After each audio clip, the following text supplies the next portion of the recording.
Hello, everybody. Welcome to another episode of the Dork Side of the Ring podcast. I am your host, your purveyor of all things dorky. I am Grumm, and I think my hair looks good. Anyways, hey, good to see you. Welcome in another episode. Episode 84 of the Dork Side of the Ring. It's a good one. Today we've got myself, obviously, as well as Shmoo and Diggy, that's Shmoo user, Twitch streamer, Shmoo and also then Close Personal Friend Diggy. Fun episode today. We're doing the Electrified cage match from Lockdown 2007 between Team 3D, otherwise known as the Dudley Boys, and LAX. I am I'm rushed for time, so I'm going to try to keep this short. I'm working on a video that just came out, so you should go do that. Actually, I'll talk a little bit about that in a second. Also, you know, it's WrestleMania weekend, big fun times. So we're working on a lot of good stuff. We got a video here that came out yesterday, I guess yesterday as I record this, but on Saturday it was supposed to come out not much earlier, but earlier in the week. But I was creatively going through some stuff in the sense of like, I came up with an idea, let's try this. But it's about Sami Zayn. It's about his last 5, 6, 7 years. 6 years, really. It's not 7 years, but 6 years about how he has gone from this, plucky, happy-go-lucky, always trying to do the right thing, babyface to, what he became, which, is conspiracy theory, yelling about things, yelling about injustices, and then becoming a lackey for the bloodline and all that stuff. But then also finding himself in being abused and mentally tested by Roman Reigns, and how that turned him into what, return him, I should say, to his natural state of being, I guess. But yeah, look, I'm going to talk about WrestleMania probably later this week in some form or something like that. But the night one was incredible. Night one was maybe the best wrestling I've watched from this weekend. Arguably the best WrestleMania night of all time. Definitely since they split it. This is what the fourth Mania, where there's 2 nights. Definitely, I thought night one of last year's was pretty good. Was really good. This night one blew it out the water. Night two, they're gonna have a hell of a time to do that as well. But yeah, so I'll talk about it long form the entire weekend. A lot of fun. I think I'll probably do a video or something doing my own little reviews of look, all these are my favorite things from every match and all that stuff. There's just so much to watch, and I loved it all. I don't really have much to plug other than just go watch that episode on YouTube. And if you're on YouTube right now watching this episode of the Dork Side of the Ring, leave a comment, subscribe. I appreciate that. It helps me out. The shorts also, they're going to be, I'm getting into the habit of coming up with shorts and whatnot for the episodes that coincide with stuff, and then coming up with some other things. But the shorts, I like them. I like doing them, so we're going to do them, the shorts, of the reels, the TikToks, all that. Follow us on TikTok as well. We're there. Instagram, Dorkside Ring. On TikTok, we're Dorkside of the Ring. We just made that the whole thing. And yeah, I got nothing. I really need to do better on these, and coming when I think when I'm in the car, also not rushed. I think I come up with things a lot better, a lot smoother. But yeah, episode, I think it's 84 too. I don't even know if it's 84. Where's my phone? Here, let me see here. I'm going to look here. While we're doing this. But look, I appreciate you guys for sticking with me. Those of you who have seen the video, the Sami Zayn video, and had comments about it and feedback, I appreciate that. I look forward to doing more. That was the very first one I did. I was talking to some people. They're like, I can't wait for you to do the Roman one. And I'm like, I think I might have to do the Jey Uso one before the Roman one. But I don't know. But it also depends on how that story's going. There's a Seth Rollins one I want to talk about. I want to kind of talk about Hangman Adam Page's story. I know people have done these already. Have done these here this is. but I want to do my take on it. Not that like I think my take is different by any means, certainly not, but it is, like I don't know, like the way I like to see wrestling is very similar to people, right? Like there are people who look at wrestling and can see the larger stories at play, but there's also parts of it where I'm like, not like all right, for example, for the Sami Zayn one, we're talking about like the hero he needed himself. Like there's an element to where if I was a smarter person, more well versed, and more importantly, if it would have been, either that or if I was less responsible, I could have tied into it being like depression. But depression's not the same thing for everybody. Like some people, depression is apathy. Some people it's sadness. Some people it's lethargic. But like also like I didn't want to go with that story, right? Because that's not how the story. The story was just that I decided to kind of look like the story, the way I wanted to analyze or retell. I haven't figured out the fucking proper phrasing for it yet.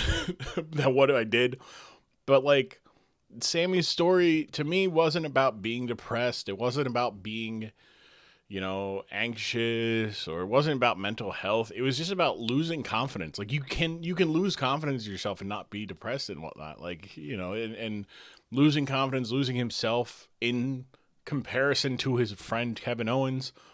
I said in the video that I don't think that the story didn't require him to win. It would have made it sweeter for him to win. But the fact that he was doing this and going through and standing up for a cause and doing the right thing, no matter the consequences, that was the story.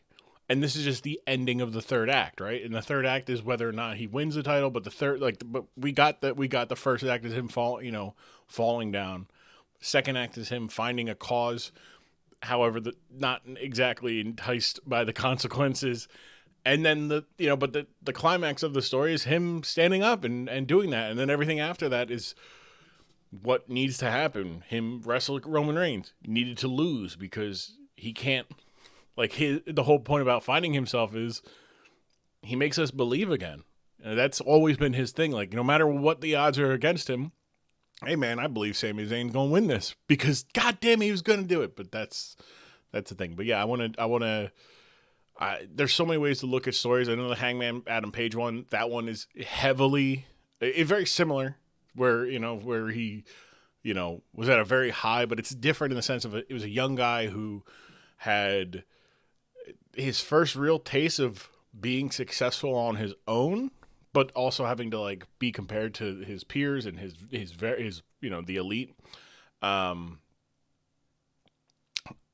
I just there's stuff to flesh out. So we're going to be doing them. I want to do like 4 a year. So we're down to 1 for the first quarter.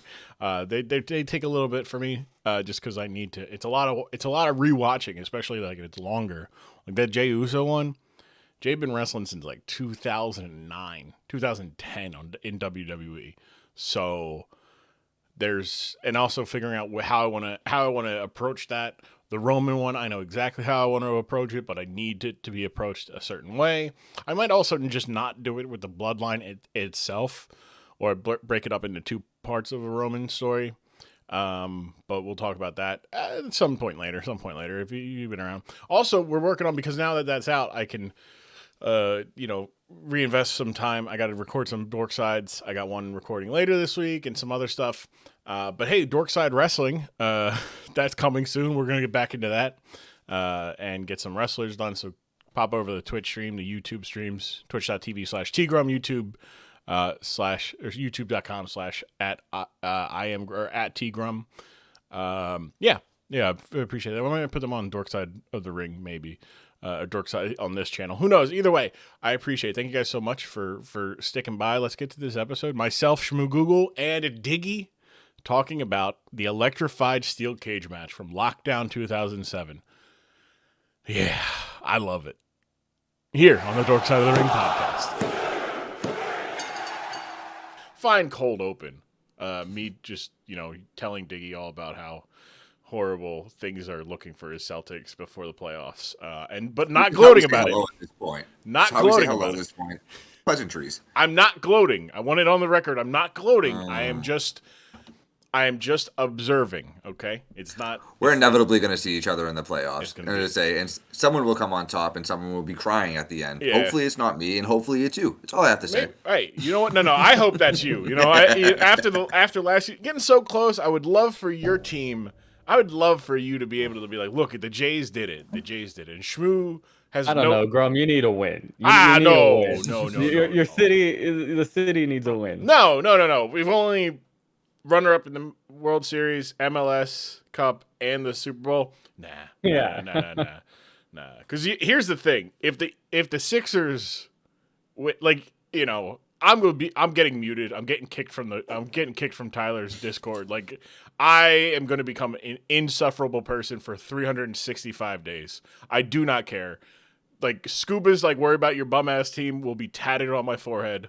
And every time somebody talks to me, as you should. Yes, as everybody should. You know, like, you know, I will be going at tease. I will be calling be calling the Lakers fans bums. We can all agree on that. That's a common ground. That's a common ground. Lakers fans, bums, right, Shmoo? Sure. Yeah. See, there we go. Yeah. We don't have a good team around here. I guess I'm either a Pelicans fan or like a Grizzlies fan, mildly. Yeah. I don't know. It's rough go of it. Yeah. I was gonna say, I was like, yeah, it's like the trifecta kind of is like you could convince yourself of being a Hawks fan, kind of, but yeah, no, I mean, it's not. Who wants to root for Trae Young? I mean, seriously. Yeah. I'm so far away from like NBA these days. Like I watch college, and then once they leave, I'm like, all right, bye. Well, like, look, you got. I mean, everything going on around the Alabama basketball program that doesn't involve basketball is not great, but on the court, it's really good. Oh yeah, yeah. The on court's really good. I would say on court they look phenomenal right now. Yeah. Off court. Off court, the shooters are still shooting. It's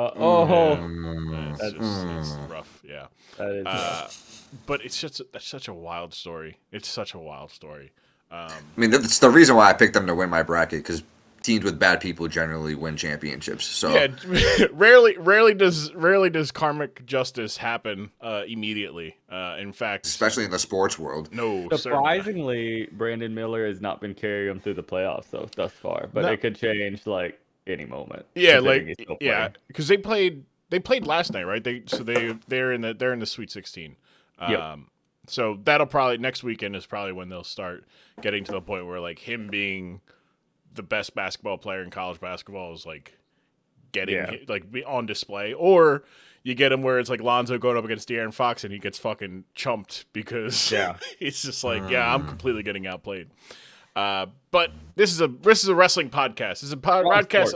Wrong sport. You know, there's no. I mean, sometimes I have talked about basketball twice, or basketball elements in wrestling twice on here. So maybe it is. I don't know. But we're here on the Dork side of the ring. We've got the pals Diggy and Shmoo. Hello, gentlemen. Hello. Welcome in. Thanks for having us. How goes it? It's good. Hello. Thanks for having us. No problem. Hey, it is my pleasure to have some good people on. We've got a fun one today. I can't wait to get to it and get your ideas and your thoughts on it. But first, as I like to do, I like to have my guests introduce themselves. Diggy, D comes before S in the alphabet the last time I checked. Thus, we will start with you. Tell the people a little bit about you, where they can find you, and what you got going on. Find me on Twitter at bdig89. Don't really tweet too much anymore, but I'm still active on there, looking at other stuff, retweeting, all that fun stuff. My wrestling background, I watched like Attitude Era growing up for the most part, and I fell off for like most of like the Ruthless Aggression era, and have been watching pretty steadily since like the last 3 years now. So that's where I'm at with like the current wrestling landscape at the moment. That pandemic comeback for pro wrestling. Literally though, that's what brought me back in. I was like, I've watched everything, and then I think like not I tend to talk about it, but like I feel like there's such a resurgence in pro wrestling because of the pandemic. Like it's like, damn, there's nothing on except pro wrestling and reruns of like classic basketball games or baseball games or football games, and you're like, all right, well, I don't want to watch a game like, oh, I don't want to watch, I don't want to watch the, Super Bowl 32. I'm good. I don't need to watch, I don't need to watch the Eagles lose to the Patriots. I'll go watch, I don't know. I'll watch NXT. I'll watch Raw, Dynamite, SmackDown, and then, now we're outside of I shouldn't say we're out of the pandemic. We're certainly still in the pandemic, but people are largely treating it as it no longer exists. And WWE is just selling out arenas, selling out stadiums, and making an insane amount of money. And AEW is doing it as well. So it's like wrestling is good. But yeah. In fact, you didn't go to Survivor Series when it was right? Because it was in Boston. I know that. No, I did not. I said I couldn't get out there. The moving the pay-per-views to Saturday has been killing me because I work Saturdays all the time. So I missed the Sunday pay-per-views so much.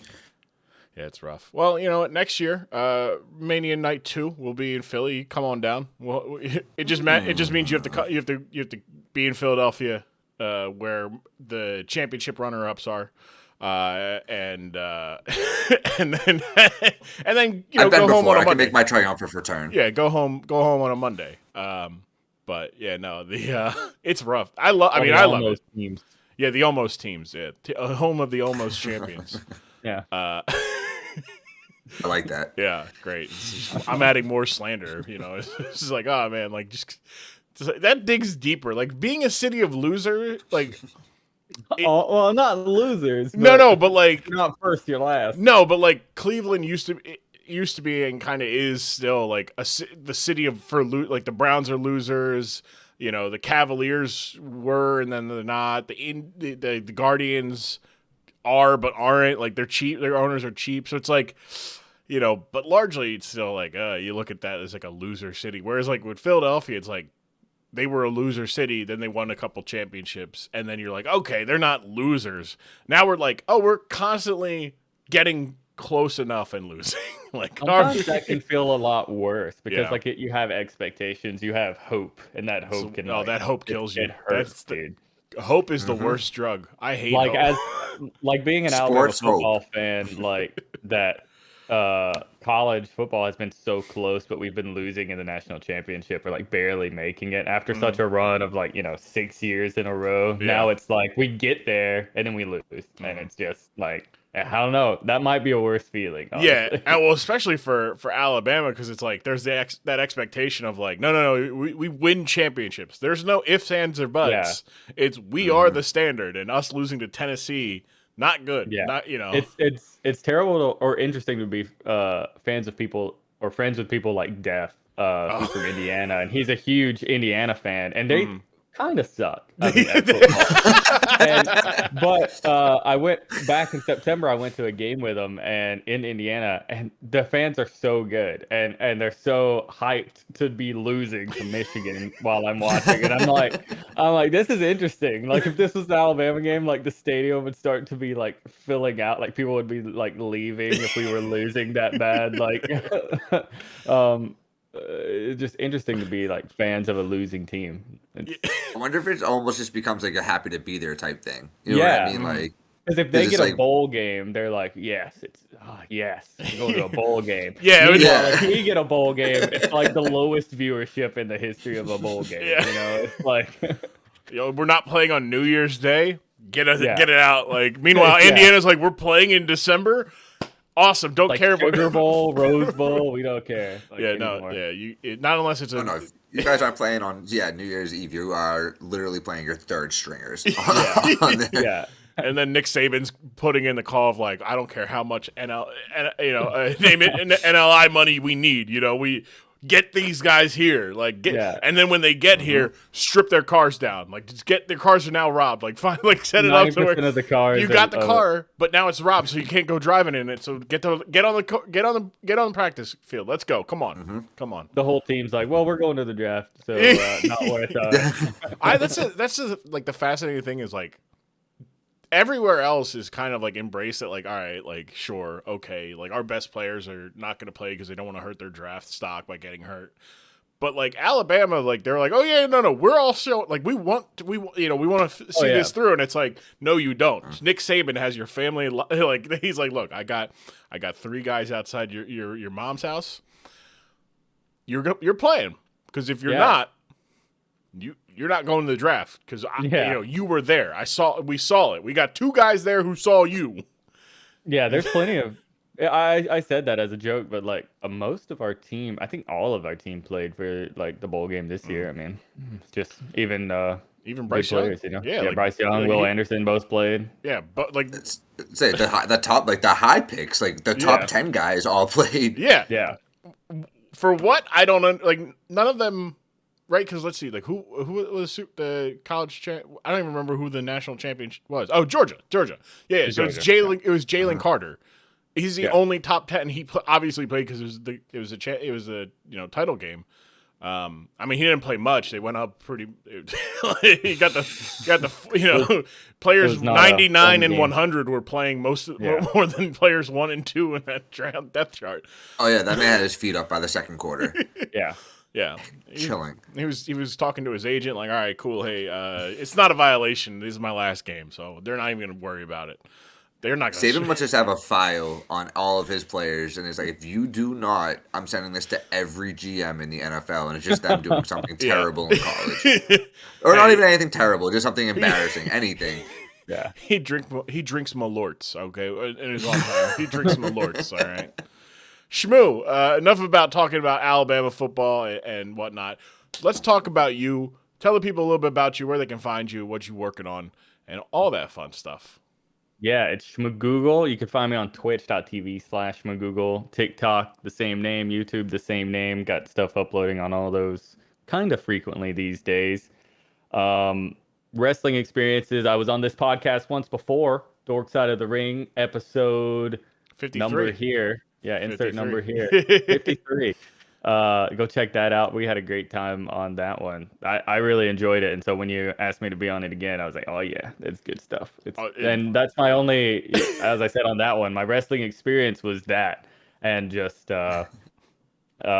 I feel like, you said that about a resurgence in wrestling. I feel like I have seen it a lot more. I don't know if it's just because I follow you on Twitter and I follow Dorkside on Twitter. And so the algorithm's like, this guy likes wrestling. Let's show him some wrestling stuff. But I feel like I see it a lot more than I used to. Or at least I feel like it's just popping up everywhere in my feed a lot more.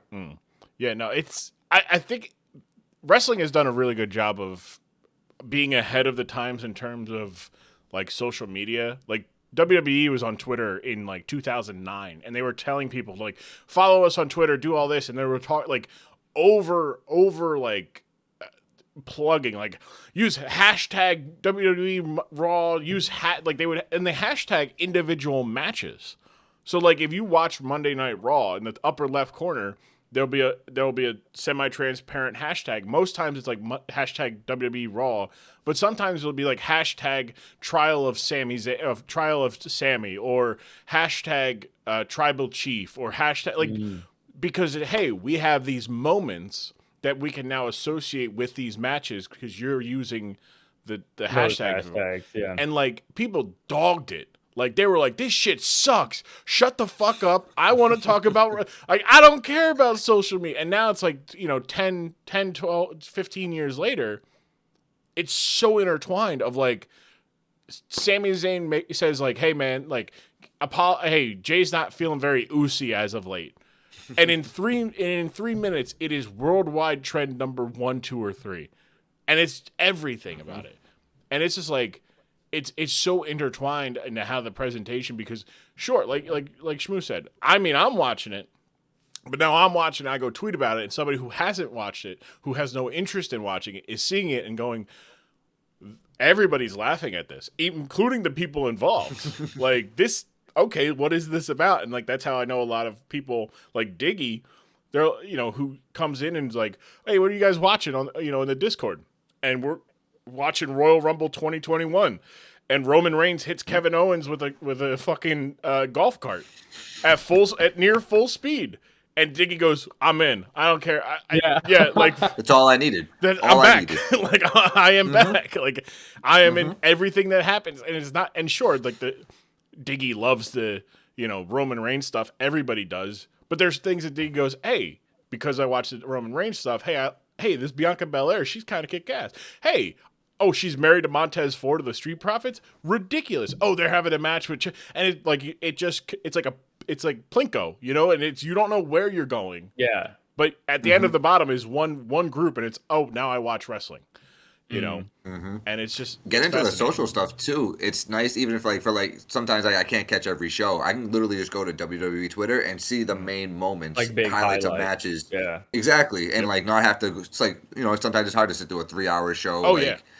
you don't have time or whatever, but you can get the whole rundown so quickly and so easily and catch everything that you need right there. So no, I enjoy how good they are on social. I wish other sports and other organizations would adapt that. To be honest. the NBA Yeah. has done a pretty good job at that. What were you gonna say there, Shmoo? No, I was just agreeing. Yeah, I feel like it's built, a lot of WWE and like stuff is really built for social media. I mean, quick clips and stuff. That's what I normally see while scrolling down, and I'll stop and I'll watch it. I'll just be like, all right, that was good. Got that. Scroll down. Yeah, Next. and then if they do a good job, but from the performers to the production crew to people putting it up and putting it on social and promoting it on social, you get to the point where you have people where you can convert them from Twitter watcher, Casual. Yeah. you know, to now I'm watching on TV occasionally, and then hopefully you make the jump. Your show is so good that you can make people go from, hey, I'm just casually watching. Hey, it's Monday. I know Raw's on. Nothing else is really on. My favorite team's not playing, so let me go watch this game. You know, watch wrestling, and then you watch it, and you're like, oh man, hey, they got a pay-per-view at the end of this month. All right, I'll watch. You know, it's got the Peacock Network. I don't want to get that. You know, but you know it's happening, so you watch it via Twitter, and then you go, all right, well that was great. I want to see that live. Let me get the Peacock for WWE, or let me order it on pay-per-view for AEW, and it's just the strength of that is, for a while, was kind of like poo-pooed on, like sure, WWE did take, like, tout was a thing. I don't know, do you guys remember that? So tout, it was like Cameo but free, kind of. So like, How do you spell it? TOUT. It was like Cameo meets like TikTok, in the sense of like celebrities would be on it, they would have stuff, and you could like interact with a short, like a 30-second like shout out. It was like tweet. I forget what like Interesting. but like, Oh yeah, I see. Yeah. yeah, it was. They would do like, oh, like, you know, Stephanie McMahon made an executive announcement for Monday Night Raw main event on Tout to drive people to go to Tout. Well, fuck it, you're just gonna show it on the goddamn thing. I'm not going on Tout. Like, you know, it's fine, it's whatever.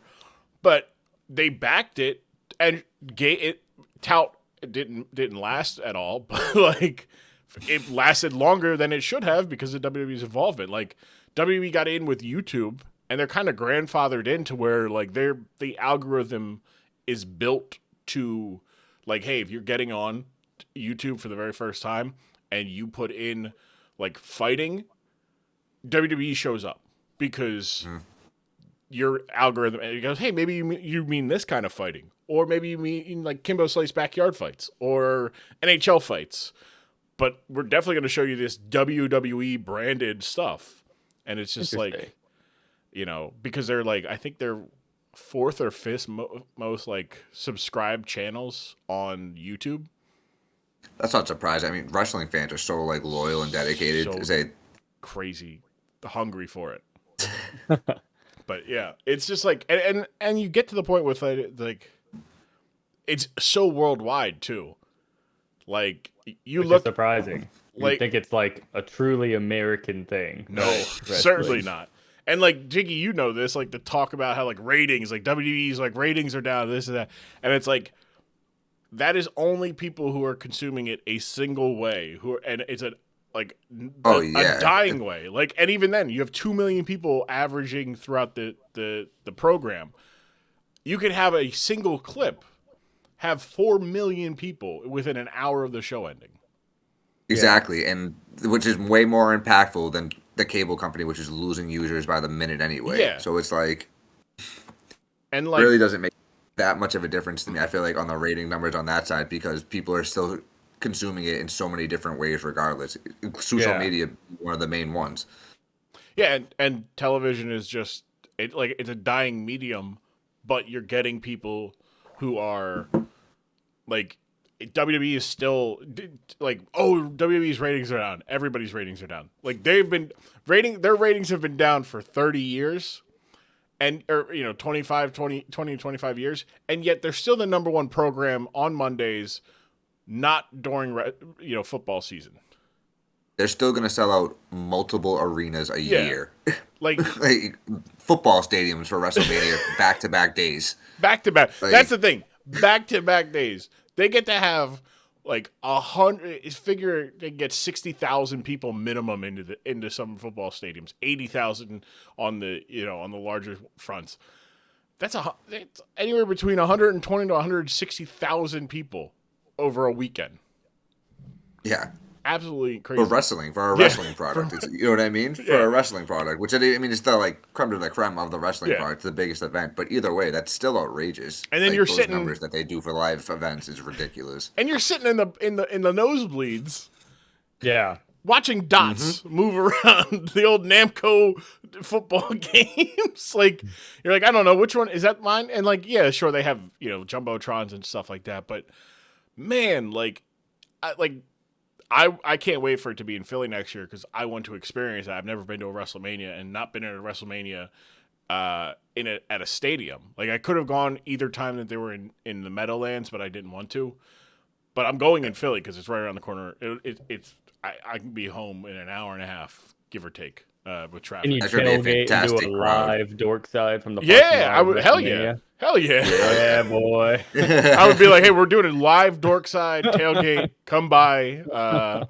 We'll be in Grumm man on the street. Yeah, I'll just be like, hey, everybody, we're here, and just like walking around and be like, all right, hey, that'd be amazing. Who do you want to win? Like, hey, and just go up to random people, like, hey, have you ever seen this? And show them like a short clip of a weird thing, and be like, yeah, what do you think about that? And just that would be good. Actually, that'd be really. I'd watch the hell out of that. Yeah, so that's an idea, but that's next year. I could do. I guess they probably won't have a pay-per-view in Philly at all this year. Because they have Mania, so they might. I don't know. I doubt it. That's going to be a good crowd too. You guys have a notorious great wrestling crowd, so that's going to be great for WrestleMania. And it's on the East Coast, so you get like the Brits are going to be coming over with ease. Like there's no now they have to go to LA, so they have to go all the way across country and across the Atlantic, and they're like, bloody hell, this is fucking like 3 days traveling for them. 1 if by air, 2 if by sea. I don't know. Yeah, they got planes in Britain, so they'll be all right. I think so. I think they've gotten that far. Yeah. Well, they just got them this year. This year. It's good for them. Hopefully, they got the good planes, and not the propeller planes, but actual jets. Yeah. Let them. There's not a guy just pedaling to get there across the water. Yeah, the Wright brothers. Imagine having to do that. You're like, oh, dude, like this, like. Because it takes 5 hours. Get a leg cramp. Yeah. It's 8 hours to fly like an actual jet. So it's like, and that's what, jet engines. I can only imagine how, come on, take over. And me like, we're dropping altitude. I'm tired. Fuck it. The manpower of literal one. Don't give anybody on YouTube any crazy ideas. I'll see that next week. I can't wait. We flew this pedal plane across the ocean. Yeah, I can't wait. I can't wait for Mr. Beast to do that. We're gonna give people $1 million if they can fly a pedal bike across the Atlantic Ocean. Well, probably other news: 10,000 people have died trying to do the Mr. Beast challenge. Honestly, I feel like he would start small and he'd be like, fly across the Great Lake Superior, and it was like, not only did people crash and die in Lake Superior, some also crossed the border illegally, and now are being detained. Next video, I freed 15,000 American prisoners of war from Canada.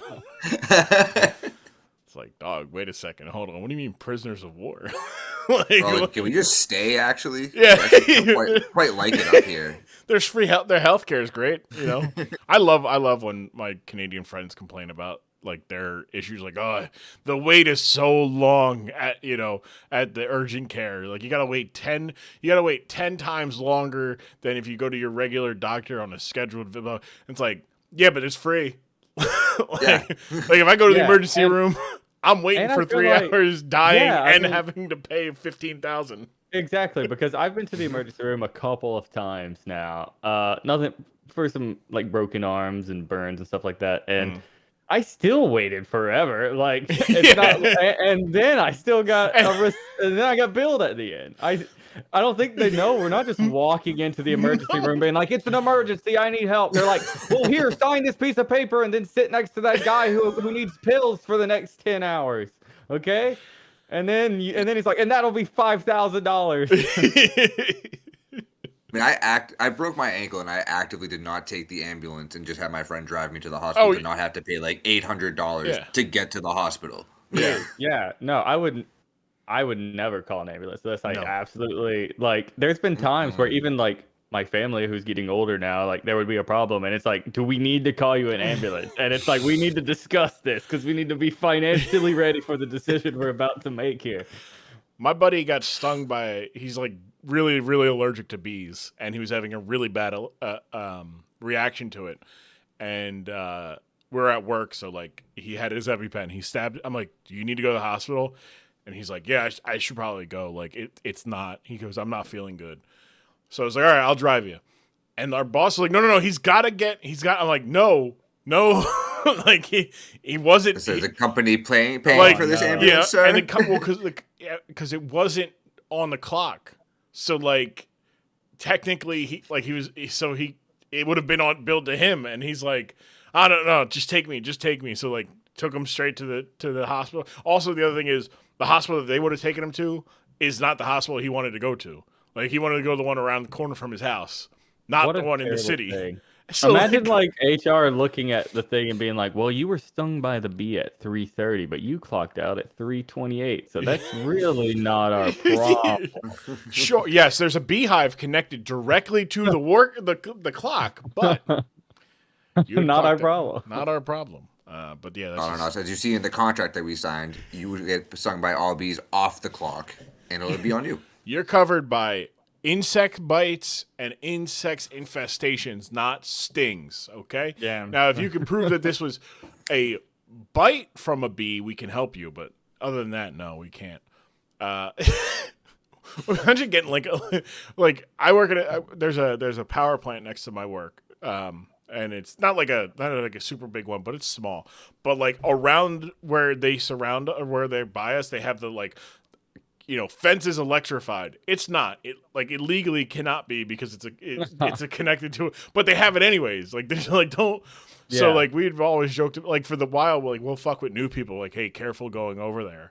Like it's fence is electrified. They electrified the fence. Like this just is, and. This one time we had somebody who was like by it, and I decided to fuck with them. So like I was like moving by, and I tripped, and I grabbed it to be like, ah! And I was like, ah! And he was like, holy shit. Oh my god! And then I just like I fell on the ground, and he's like, holy shit. So he starts calling 911. He doesn't call the... no. So no. But he's not near me. So I don't know he's calling 911. He's running up. He's on the phone with 911. Like, he just got electrocuted, blah, blah, blah, like, blah, blah. And I'm like, dog, no. Like, I sprung up to life. No, we're good. We're fine. Oh, my God. I'm fucking with you. And I hear him the person on the other line goes, we'll be right out. And he goes, no, don't. And then they, like, stay on the line. He goes, actually, no, sorry, I work with dickheads, and I was like, oh my god, and I was like, I mean, this operator hates you and your coworker, by the way. Yeah, that could have ended like one of three ways. Yeah, I was like, you called 911. I didn't. Like, yeah, it's like I didn't do it. I didn't ask to be saved. And then I did this on purpose, actually. Yeah, I did this to teach you a lesson, not to believe everything. I like the other scenario where like he runs up to you and just tackles you straight to the ground to like disconnect that hand. Just like comes up out of nowhere. No, let go. No, I was just convinced he saved your life. I saved your life, actually. Yeah, I saved your life, pal, because you could have. Thanks, man. Thank you. I could feel the electricity flowing through my veins, But if you would have let me hold on, I think I could have converted it and become a superhero, like Static Shock. That would have been great. You were 1 second away from Static Shock. Yeah, man, what a show! A dream. What a show. It's funny though. Today's topic does involve electricity. It does involve people getting electrocuted. In 2007, TNA, I don't know if you guys know about TNA, Total Nonstop Action, not the other TNA guys. TNA, Total Nonstop Action, the wrestling company. But they had a very unique presentation. They would have their shows in Orlando in the Universal Studios, and then make it look like their own place, and it was really cool. And they would also have a 6-sided ring, not a square, but a hexagon. And of course, that's unique enough. But then they said, what if we had an entire event that is, every match is inside a steel cage? Now, I say that's kind of cool, right? But then you're like, oh, but I see the vision. If every match is in a steel cage, how do you make every match feel different?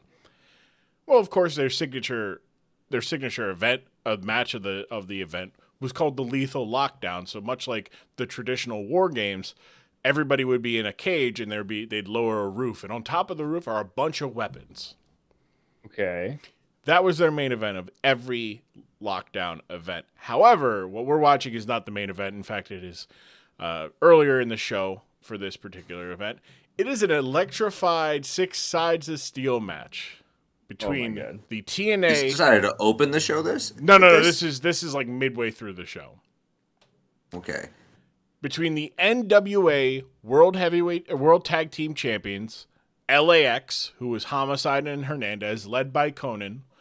LAX in this case stands for the Latin American Exchange, taking on the Hall of Fame team of Brother Ray, Brother Devon, Team 3D, otherwise known as the Dudley Boys, who obviously couldn't use the Dudley Boys for trademark copyright reasons.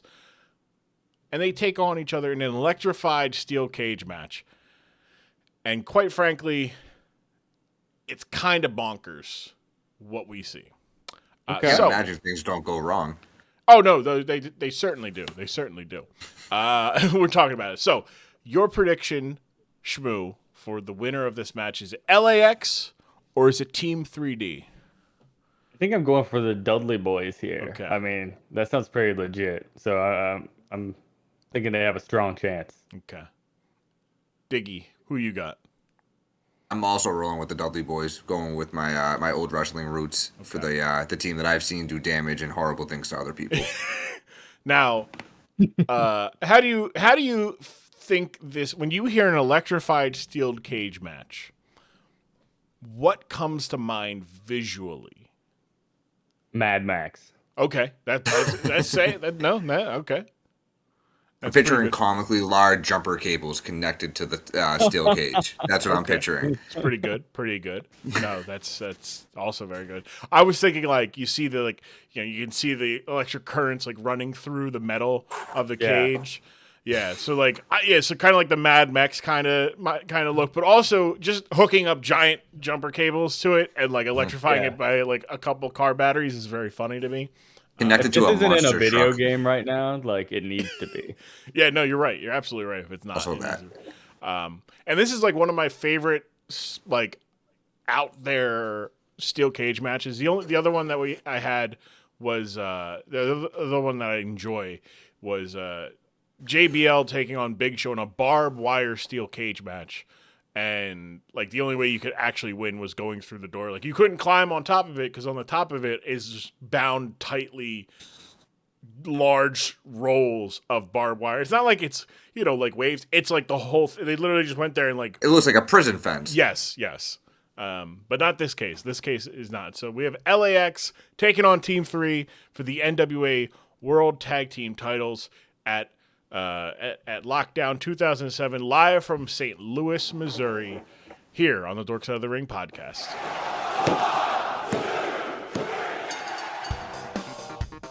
Taking a moment here to talk to you guys about what we got going on at support.grumm.tv. We got more early exclusive access. We're going to have some watch-alongs up this weekend.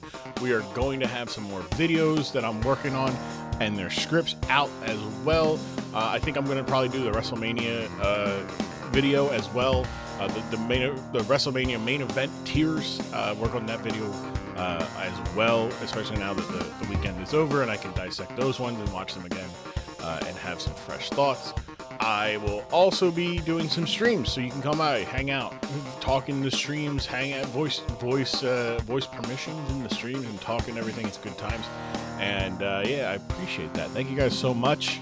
Also, this month, I'll have an entire watch along of Lockdown 2007, which is what we are watching here on today's episode. The electrified cage match will be a part of that. The blindfolded cage match will also be a part of that. It's an insane concept. Every match in a steel cage match. Yeah, it's wild. But that's all there. Support.grumm.tv. And if you would like to continue to support us for free, which you are absolutely encouraged to do as well, youtube.com/@dorkside of the ring, TikTok Dorkside of the Ring, Twitter @DorksideRing, Instagram @DorksideRing.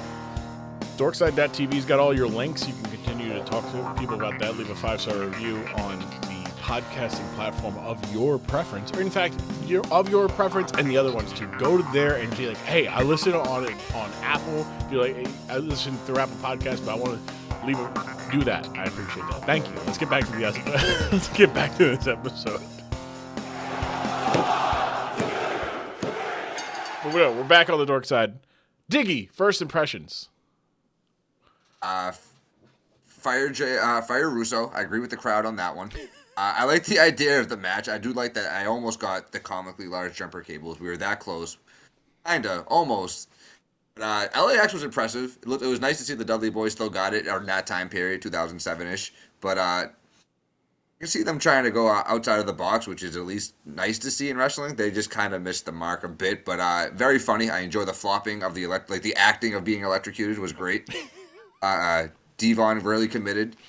He flopped both sides, stomach and back, fantastically in my opinion. Mm-hmm. But yeah, no, just kind of what I expected from TNA. From what I never watched it, I've heard this is pretty much what TNA was, and it was a good representation.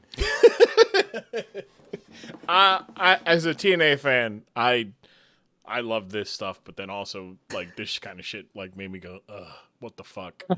Shmoo, what about you? Your first impressions of the electrified cage? No, I loved it. Never seen any of those people, but I loved it. Very bloody. Much bloodier than I anticipated, honestly. Like, it seemed like every time we went back to one of the Dudley brothers, it was just more blood, actually. So I'm not sure where it was coming from, but yeah. I mean, I don't know how it kept coming. It came from Devon, but yeah. But more and He more. had a faucet connected to his forehead at that point. Dude's on some blood thinners or something because it was going. Took a little bit of ibuprofen before, so said, all right, if I'm gonna bleed, let me get this. Like if you look at Devon's head right now, it is atrocious. It is disturbing what it looks like. Let me see if I can find like what it looks like right now. Devon Dudley Twitter, and then the next thing is forehead. This man has caverns in it, absolute caverns. Any like forehead. 90s to early 2000 wrestlers like forehead looks like they headbutted a fork multiple times essentially.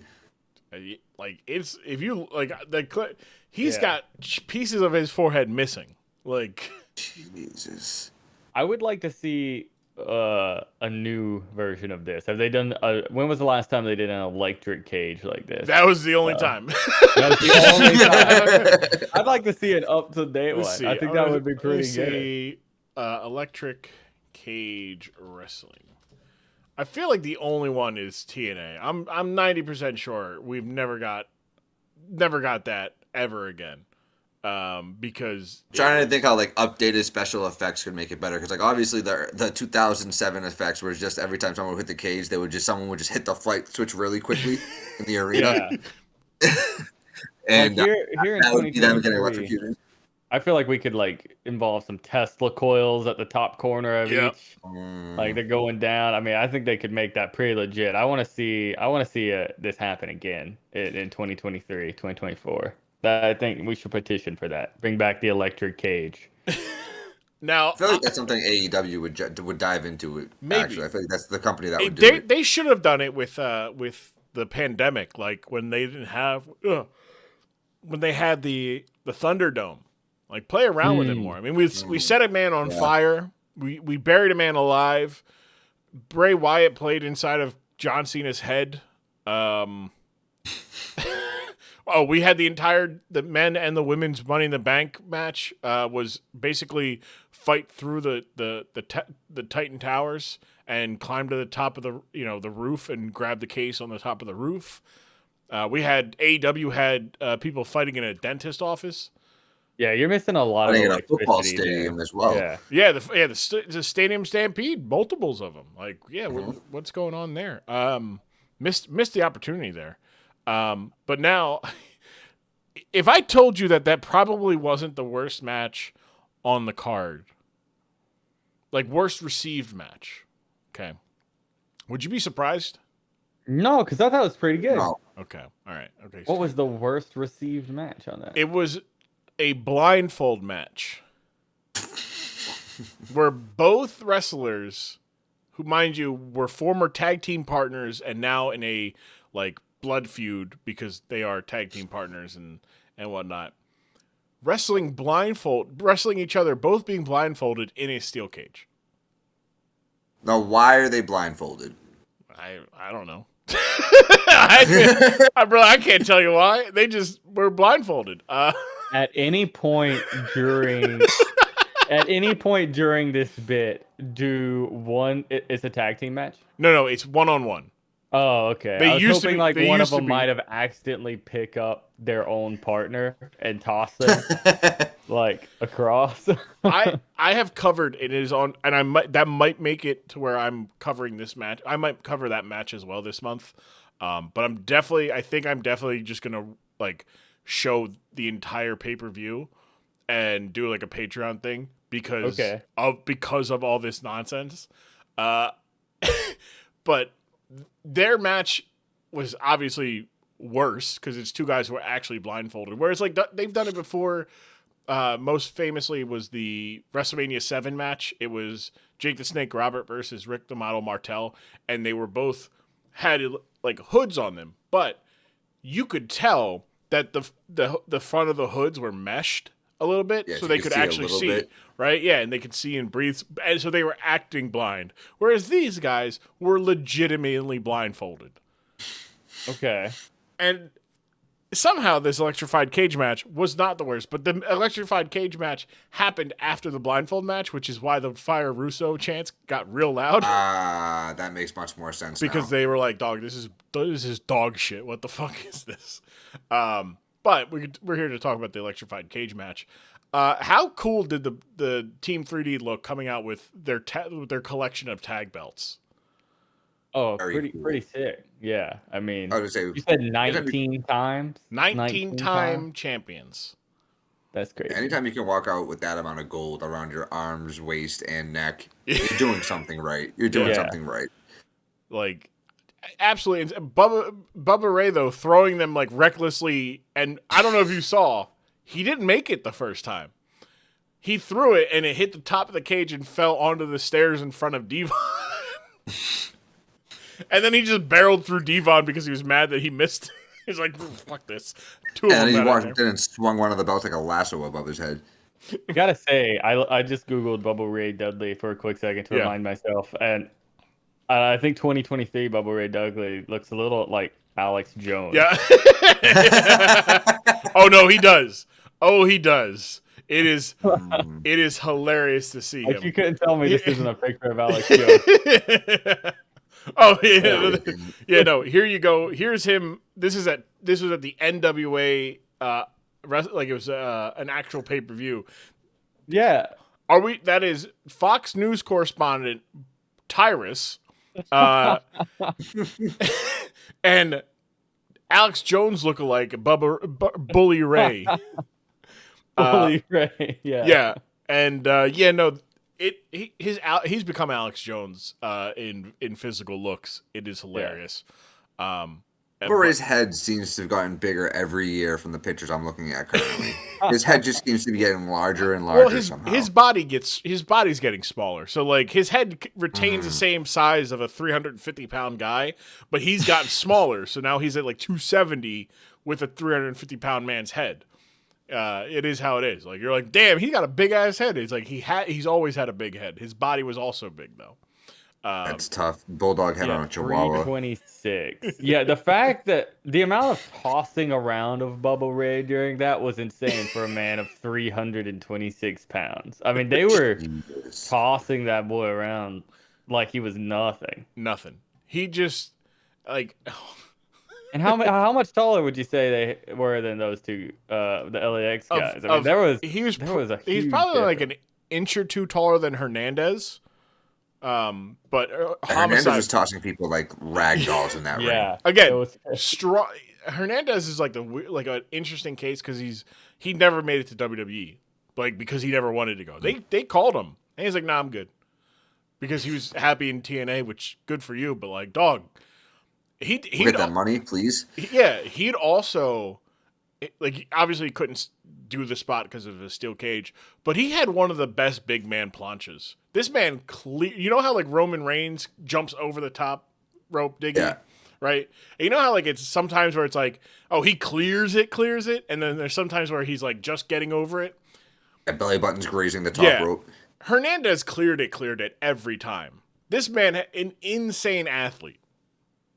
Yeah, no, that was like I said, the first time watching LAX wrestle, and that was like the first thing that was like they were impressive. And I think that's probably what helped the match more than anything, that they had two very good tag teams and they're working with the electric fence. I still the can't. climb to the top was really good too. Yeah. The table slam, yeah. They just splashing. Oh yeah, through. the plunge. Yeah. How high do you think that was? That's that a was good looked higher question. than a normal steel cage they usually look like. Not like a Hell in a Cell, but like a regular WWE one. So he's about 6 feet, say 6'2", somewhere between there. He stood on the top rope and still had to climb up. So 12, 13 feet? Probably. Yeah. They might maybe just round it up and say 15 for the sheer, like, wow, he jumped off 15 feet. He's probably like 260 pounds-ish, just flying through the air, plummeting to the earth. By the way, I don't know if you saw, but it used the pylon at the very top to jump to have it so he could jump forward. Otherwise, he was like, I'm just going to fall.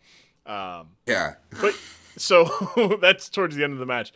I did want to talk about the middle of the match where among like Hernandez is just being incredibly strong. But there's a moment where him and Homicide and Hernandez flip Bubba Ray over. Yeah. And Bubba Ray goes fly, and they shot it from like top, so it didn't do it justice to see how high he got up into the air. But they got that big man up in the air. But I liked like TNA's angles. Like they made the use to be completely different. Like you don't see that kind of angle in WWE. Like you don't see that. You don't see the guy on top of the cage. You don't see like on top of the cage thing. You do see the Wile E. Coyote, camera when it's like a ladder match. There's somebody falling off the ladder, and you just see it like but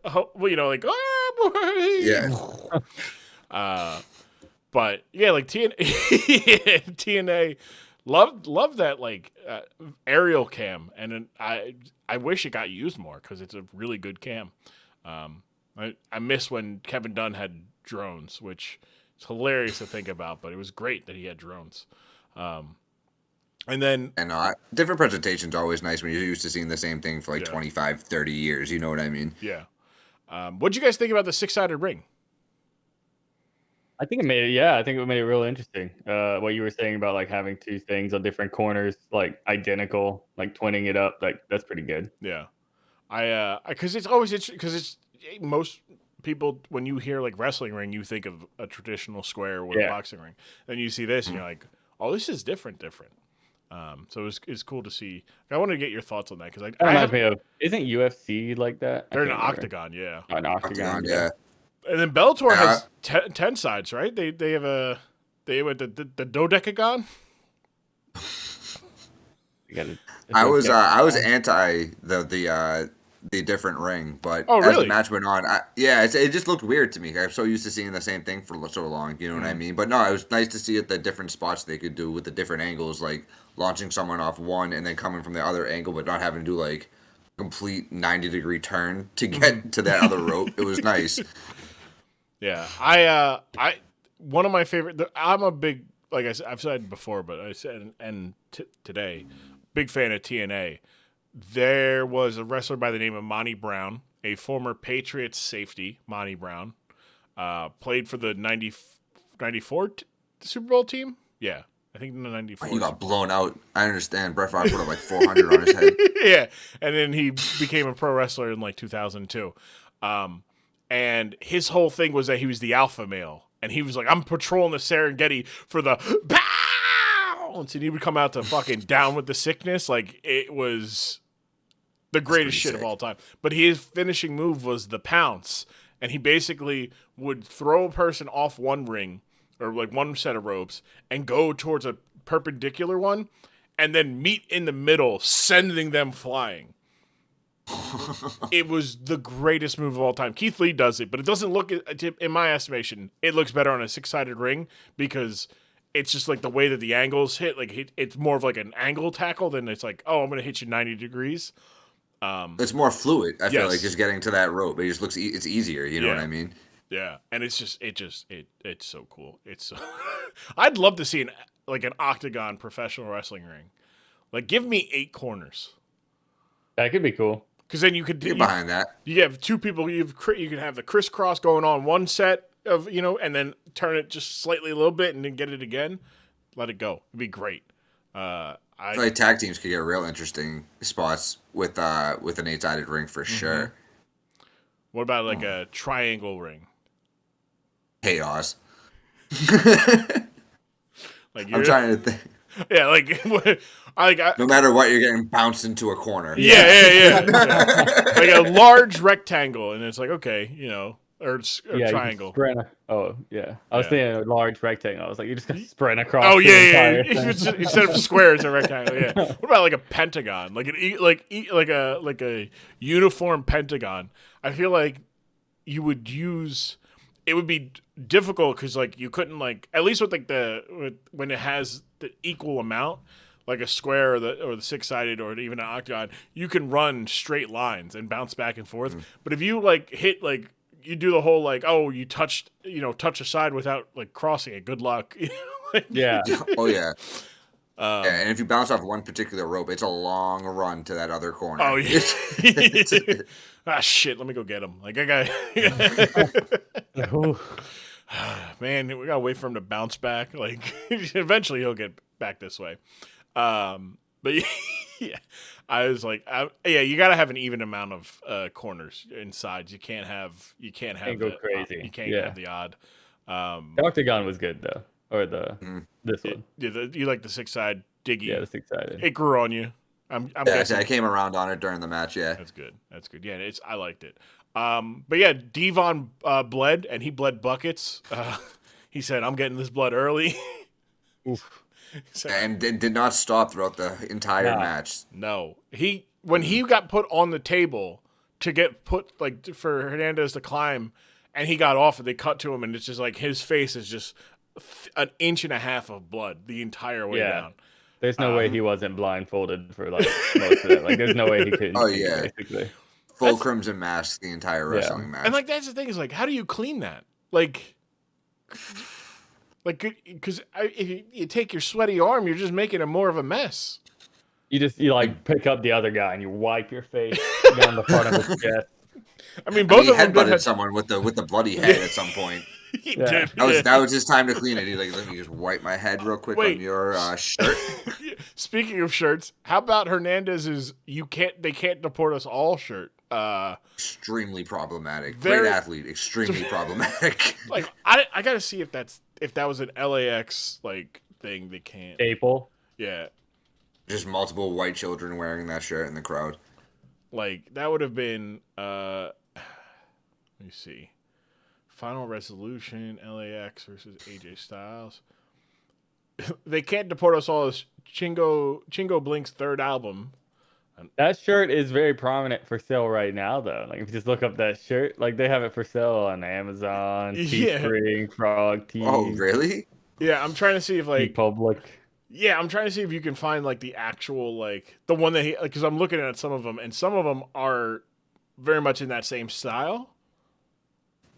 But I don't know if there was an actual LAX.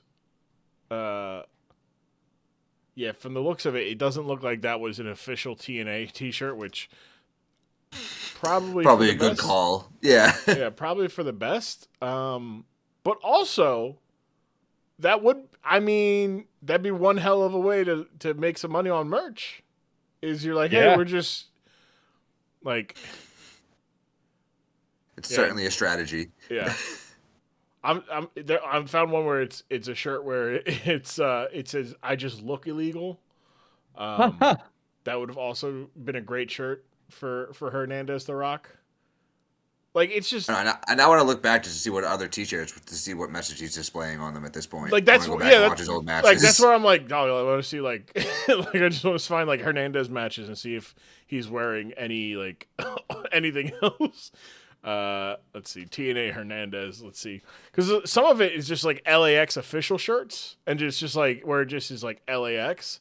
Yeah.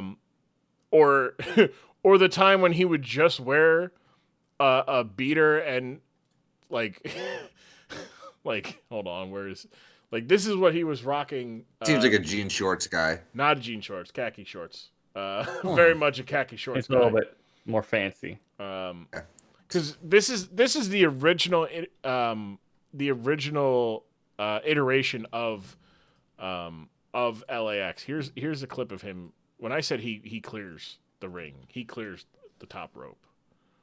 Like he gets up there. Yeah, he's going. I'm trying to see like I want to find like Wow, goddamn. yeah. He getting up there. He's getting up I there. got a 40-inch vertical. He should have hooped. He should have hooped. He was just too short, very wide. Desmond Bain before his time. Also, like he got the nickname of Supermex as well. Like they eventually, like when he turned into a good guy, that became his nickname. Of here's the picture. So later on, they introduced two. They actually the one on the left might look familiar to you there, Diggy. That's Zelina Vega. I was to say that's Selena. Yeah, and he's rocking a bandana and some khaki shorts. Just looking Multiple patches on them. multiple patches on him. Incredible athlete. Horrible dresser. Absolute horrible dresser. Yeah. I mean, it's 2007 though. Really, no one was really dressing great at that point. No, that's true. That's true. Here's He's so jacked though. I did not think he was going to be that like yoked, ripped up underneath the shirt. very big man, very large, strong man. They later would LAX would split up. They'd reunite in 2017, 2018 as the OGs with Eddie Kingston OG. and feud with Santana and Ortiz, who were being led by Conan at the time. And they were like the second iteration, like actually third iteration of LAX. Just a big dude, man. He's a mean looking dude. He is strong, and he just. But from Interesting storyline I could get into. just like a massive. Hold on, here's. I forgot. He rocked the mug root beer ass mustache, handlebars. Oh my god. Yeah. That is And can fix the hell out of a Harley.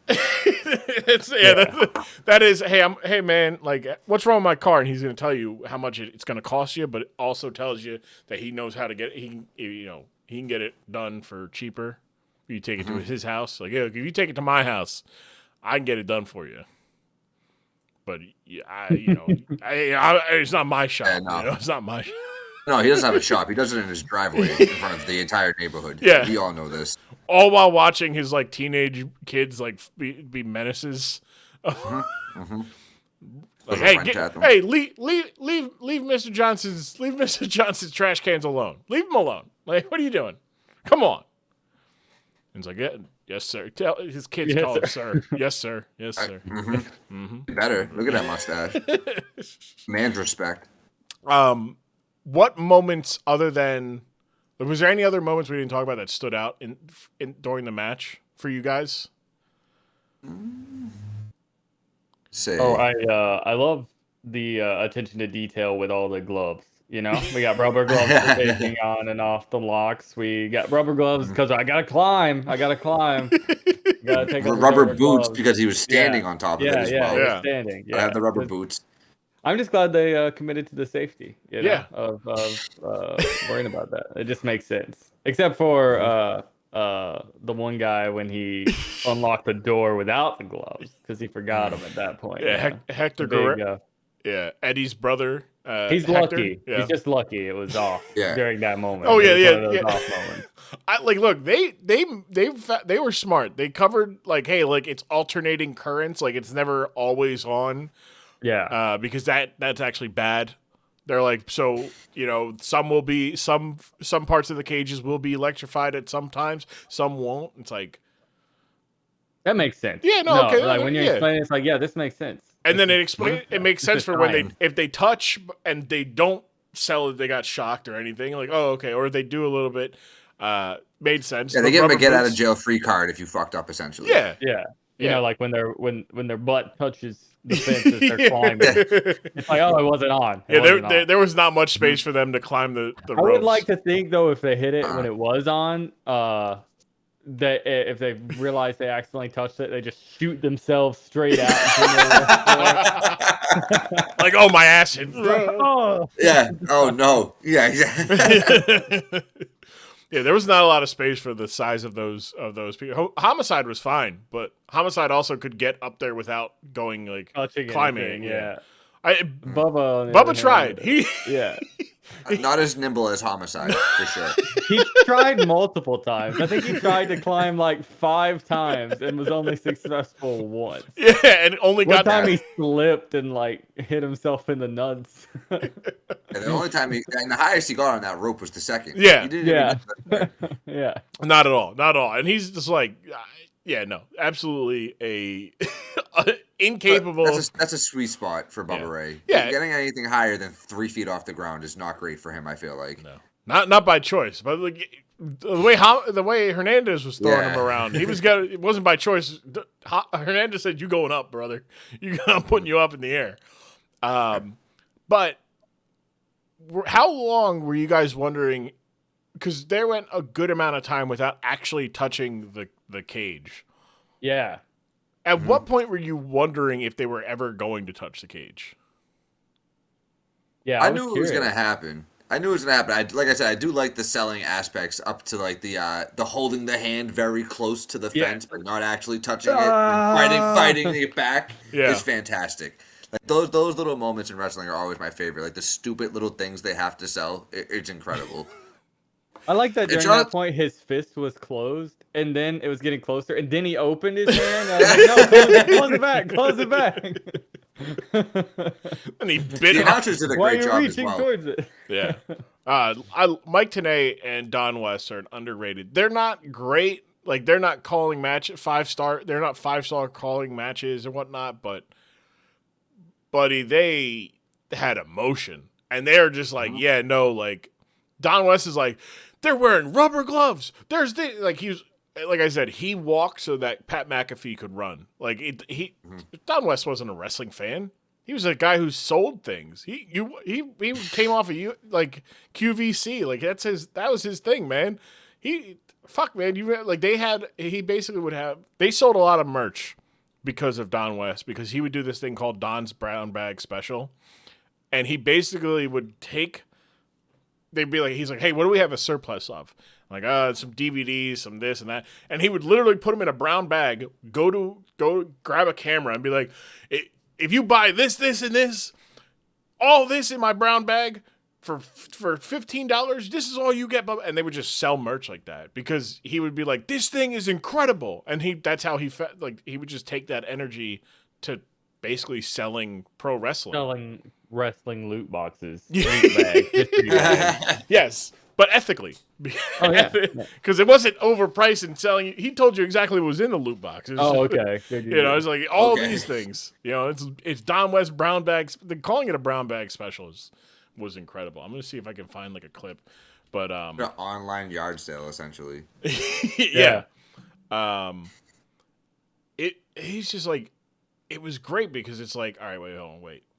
I'm gonna write that down as a merch idea for my stream. The brown bag. Google's brown bag special. You never know what you're gonna get.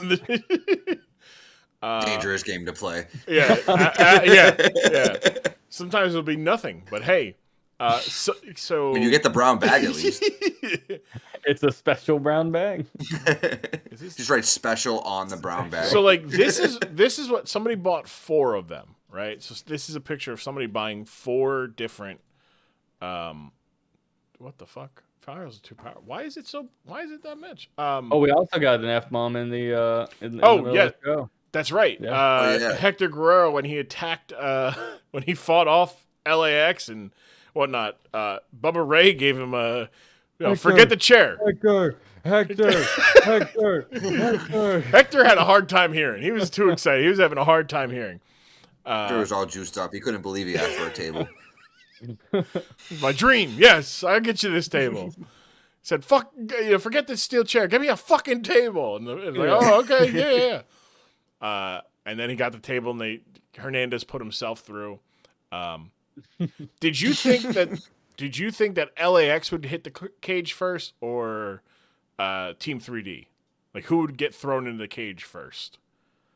I thought it was going to be LAX. I thought it was going to be the homicide. The little guy was going to get tossed directly in like a lawn dart. Yeah, there were a couple moments where they were carrying people towards it before they done it, and I was like, "Oh, here it comes," and then it didn't happen. There was a lot of anticipation they were building. Yeah. Wait, do I get this picture? Is that what you get in a brown bag special? That is 4 of them. That is 4 brown. God. That is what 5. Let's see, 5 t-shirts. Wait, no, 7 t-shirts. 4, 5, 6, 7, 8. No, 8 t-shirts. Yeah, 8 t-shirts. A shit ton of DVDs. That's a lot of stuff. That's a lot of good shit. 2 25-pound weights. I don't think that's coming. I don't think that's a part of it. But how many? Let's see. How much? Let's see. How many DVD? 1, 2, 3, 4, 5, 6, 7, 8, 9, 10, 11, 12, 13, 14, 15, 16. Almost 20. 7, yeah, about 20 DVDs. A pair of like I don't know whose sunglasses they were. It might have been Kurt Angle's. But I didn't even see that. I didn't even see those either. But like an insane amount of stuff. MVP shirt. 2. Is that 2? Factor shirt. It Factor. That was Bobby Roode. There we go. Rampage Jackson shirt. Mr. Anderson shirt. OG. Rampage and he for a TNA, moment, or is this just like from his personal collection? For a moment, no. He for a moment he was. There is a okay. There is a very. He was in there for maybe like 5 minutes, maybe. But like there's a lot, like there's some stuff like this ranges from like current stuff. I don't know what this picture was from 2017. So there's a Slammiversary 2017 DVD in there, which is recent. And then there are like classic DVDs. And it's like, oh, okay, that's actually pretty neat. Like you get some pretty good deal in wrestling. Best of the tag teams. You get some No Surrender. Good stuff. Shout out. I hope he throws in like one random non-wrestling movie so you can just get like a taste of his cinema choices. What he really likes. If you could put in a brown bag. Police Academy 2. Like, what would be the funniest? Would that be the funniest movie you could get in that brown bag? Where you're like, whoa, wait a second, hold on, this isn't what I thought it was going to be. Trying to think of what would be just like a copy of Adam Sandler's Jack and Jill. You just throw the whole bag away. Yeah, that's why this is so cheap. Okay. It brought down the whole value. Yeah. Guys, like, could you imagine like how many people are like now just like doing like, oh, well, I have an unopened Pokemon like card set from 1999. Like, I'm gonna I'll sell it to you for $50,000 because you don't know what's in it. Could you imagine, like, oh, I have a Don West brown bag special, and the first thing you pull out is Jack and Jill? Yeah, that would be great. You're like, what the? The whole stream. Yeah, I spent I spent $300 for this brown bag special, and the first thing it's not worth like it. when Logan Paul bought the fake Charizard, right? Like it's it's all downhill. Yeah. Just horrible. Yeah, Devon was the first to get electrocuted though. Got border tossed into the thing and hit it, and then was like and the look on your guys' faces when you saw how they sold the electric current throughout the arena of just. We're gonna flicker the lights a little bit and play some sound effects. There's just a guy in the stands next to the light switch. So it's like hit it. All right, got it. And then Homicide was the only other one, and that was at the end. And he hit it and didn't come off of it properly for the. They wanted to 3D him off like an electrocuted Homicide to be 3D was not feasible. Also not smart. Like electrical currents, they can still travel. Like you'd also get shot. They should have really tracked them beforehand to let them just kind of feel it and know what they gotta act like. Because if you guys ever actually like grabbed an electric fence before or been shocked by electric fence, because I have. Oh, and okay. It's not fun. And yeah. I don't know if the reaction was the same. What? All right, so I end up on your back and then back on your stomach 3 to 4 times. Yeah. I need this story, Shmoo. If you feel comfortable telling this story. Oh, we just had my grandparents had a farm and they had electric fences around some of the places, and I was dumb and I would always go over it and I would wind up touching it at some point. And so that's like zapping my leg on it and just being like, oh, shit, just like, and then you'll go down for a second. Like you hit it and you'll just fall over. At least I did. I was like, because it hurts bad. And then one time I was trying to step over it and I was dumb. I must have been like maybe 11 or something. And I was like, oh, I don't know why I thought I would just step on it. Like to then like step over the rest. I don't know. I was just stupid, but I don't like you just suddenly feel this current like going through your leg. It feels like water flowing, but it is very painful. I don't know. It's really weird. I don't know if you've been electrocuted, but it's weird. I also remember being a kid and grabbing like I remember when I was a kid plugging like my PlayStation 2 in or something, and like probably not PlayStation 2, maybe like a Nintendo, but I remember grabbing the metal plugs and just shoving it into the wall and like shocking myself that way. Like I'm lucky to be alive today, honestly. Oh yeah, that you're prepared for the next electric cage match. Yeah.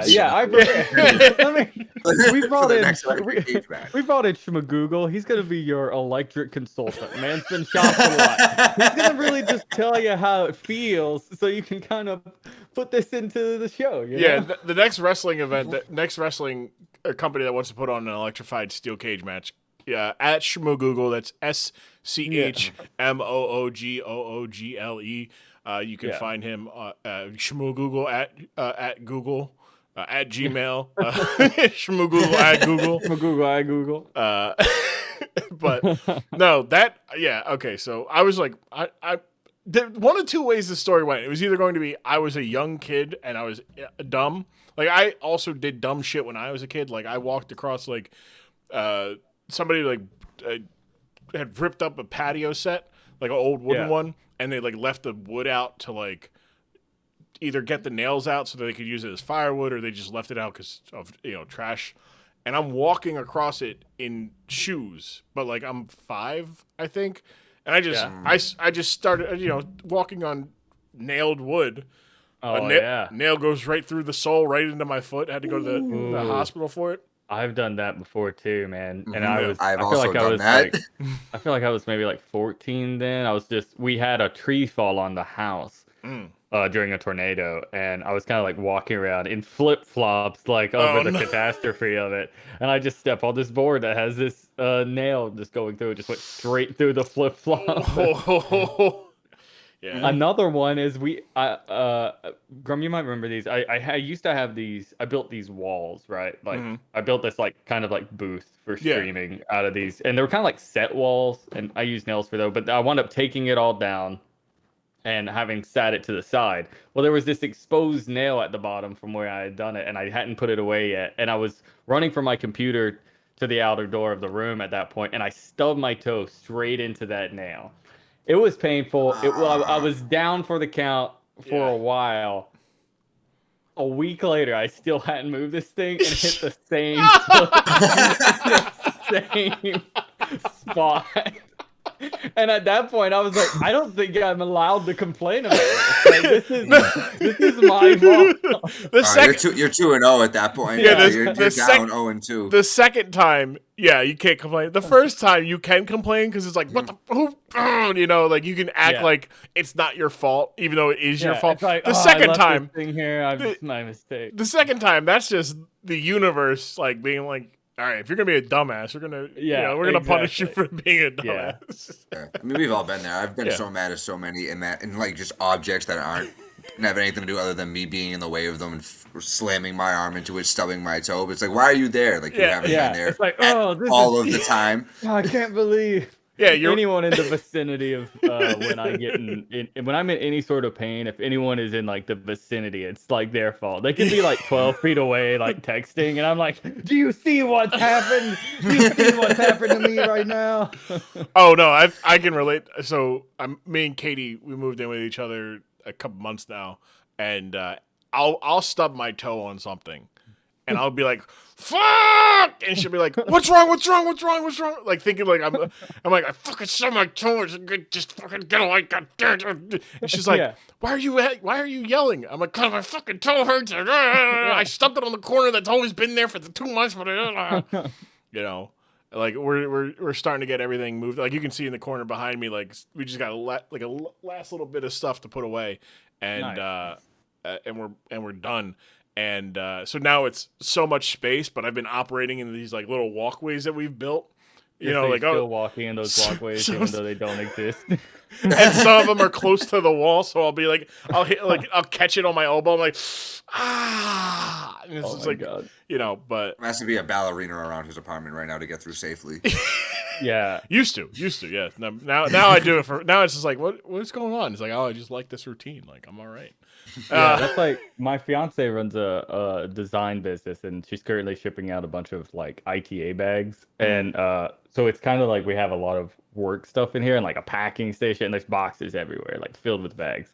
It's slightly like an OSHA hazard. Like if there was, I don't know how that works, but. Yeah, no, this if OSHA was to come in the house, I don't know if they're allowed to do that, if they're allowed to sue us for that. I don't know how it works when you're just a small business. You guys are at the 0 for how many days someone's been injured in this apartment. And it's just always smooth. Like it's always smooth. It's just you ripping it down every day. Yeah.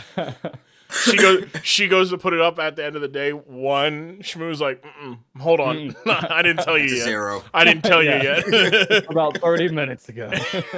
I just got back up from being hurt. No, that's well. No, look, I've done a good job of making this be presentable, but we got a closet that is going to be our storage closet that has a whole bunch of stuff in it that we have not organized at all.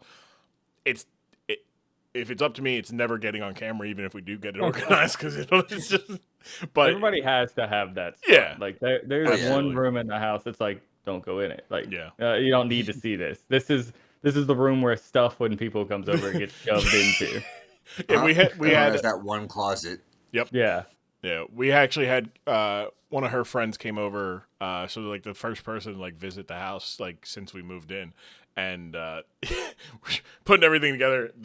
That closet got even more filled than it was before, just because it's like, put this in here, put this. I'm like, I don't know if we can put anything else in this room right now, because like you have to open the door very slowly, or an avalanche comes down. No, it's just open. It's just the avalanche already happened. The avalanche. Well, see, I was smart. I just said throw it in there, and as it falls out, like we're not having to worry about the door cracking open under the pressure. Like, you know, that's so it's just like, you throw something in, and it just kind of rolls down the hill a little bit. But you get some of it stays up top, so it's fine. But yeah, closing and tossing through the crack. yeah, you got like a broom handle. You're like, get in there, go, Yeah. stay. You're locking it up with rubber gloves, putting the electricity on the door. That'll keep him in. His rubber boots on, just kicking shit into it. But yeah, the only other way I saw that story going was, I was drunk and I was fucking around with a live circuit, like. Yeah. But yeah, no. It's only two ways you were getting shocked in my mind, was either young kid thinking learning a life lesson, or a drunk person having fun.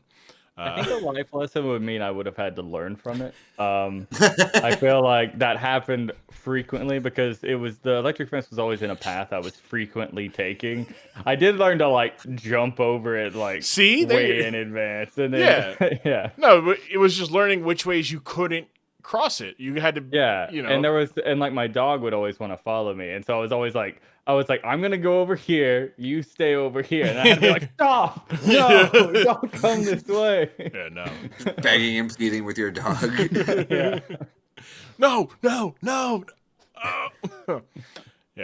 Yeah, no. Fluffy dog or a short-haired dog? Short-haired dog. Okay, yeah. I was gonna say. I imagine you had a short-haired dog growing up. Yeah. Fluffy dogs they're fluffy. I love them. They're soft, but man, fluffy dog now. Nice. Yeah. I could reach down here. He's below my feet right now.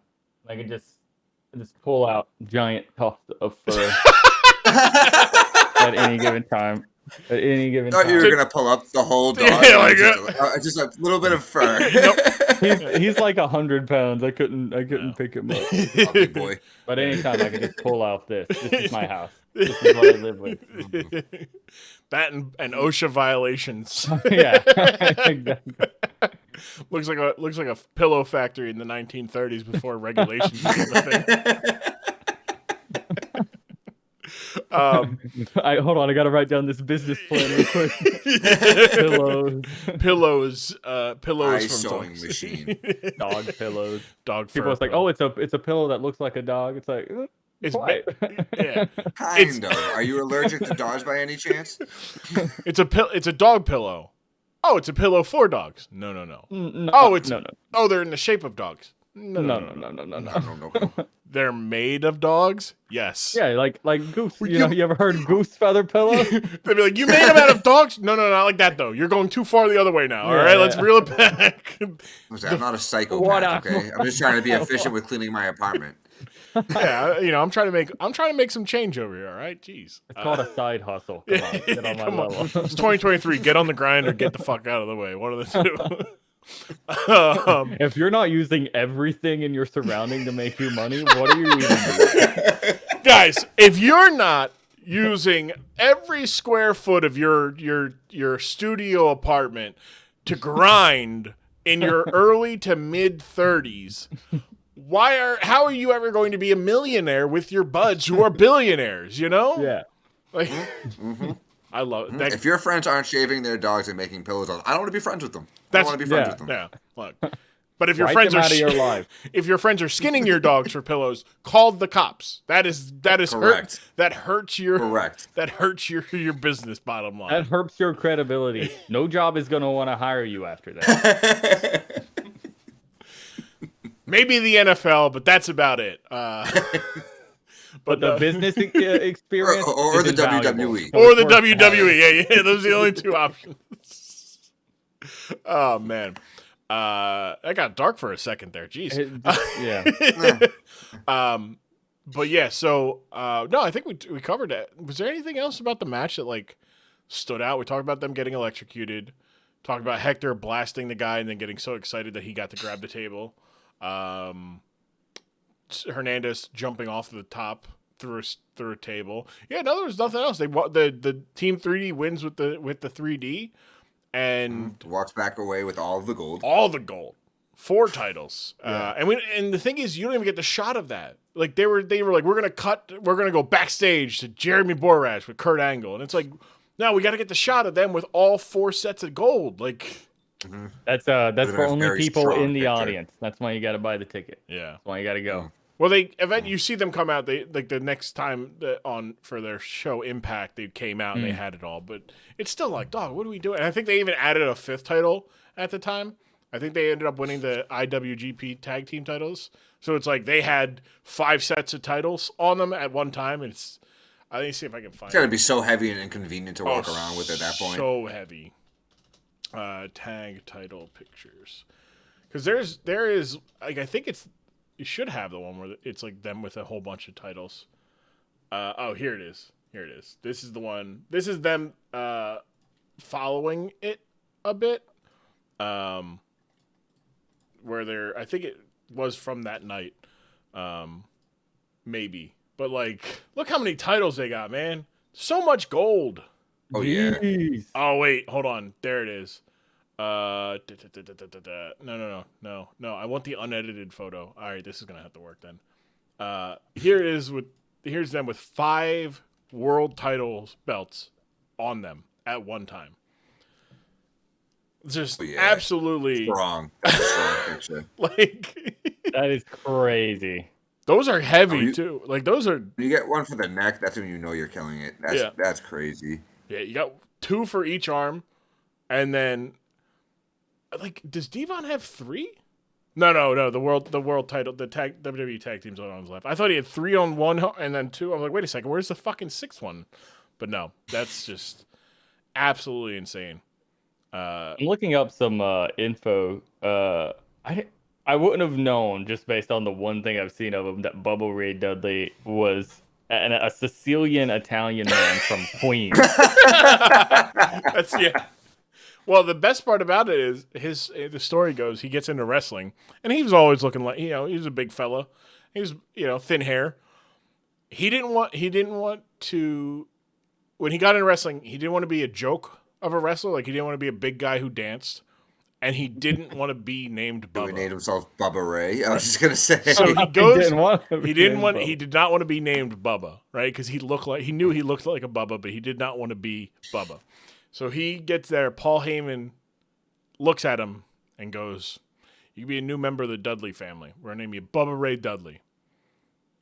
And you're gonna be and you're and there was like, at the time, the Dudley family, the Dudley boys, the group are all joke characters who are like what the fuck is it? The movie, it's a hockey movie. Goon? No, not Goons. Or like the 90s. It's fuck, what the fuck is hockey movie? Like a Disney hockey movie? No, not a Disney hockey movie. Hockey movie in the 90s. It's man, what the fuck was it? Let's see. Slapshot, not Slapshot, right? Maybe Slapshot. Is it Slapshot? So that's the one with the 3 brothers. Yeah. So Slapshot. Yeah, Slapshot. So they were because Slapshot, they've got the brothers. So he kind of had the idea of the Hanson brothers. Yeah, that's right. So he wanted, which they had David Hanson playing Jack Hanson. Anyways, that's funny.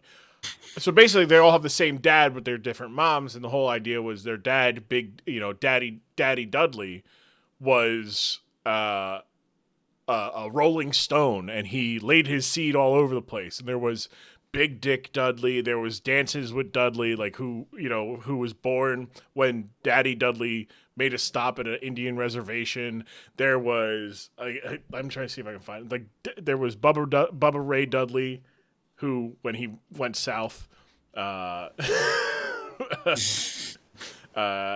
see, who else was there? Clearly Devon, but like, all right, so there is, I want all the members, there we go.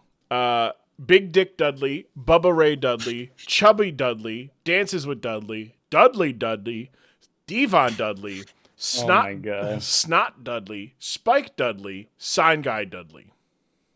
Sign Guy Dudley? Yeah. And then there were ones that were like occasional, like Urkel and Dog Puke Dudley, Cousin Steve, the Duchess of Dudleyville. That was Stacy Schmuck Dudley, Psycho Sam Dudley, and the Backseat Dudleys. Some of these guys got really fucked on the names that they got chosen for. Snot Dudley. His whole thing was that he had snot, so he would be like this. He'd be like in the middle of a match. Chubby Dudley. Yeah. Sign Guy Dudley was great. He's literally, his whole shtick was that he didn't talk and he had signs. Fire. So like he would just like have a sign and everything.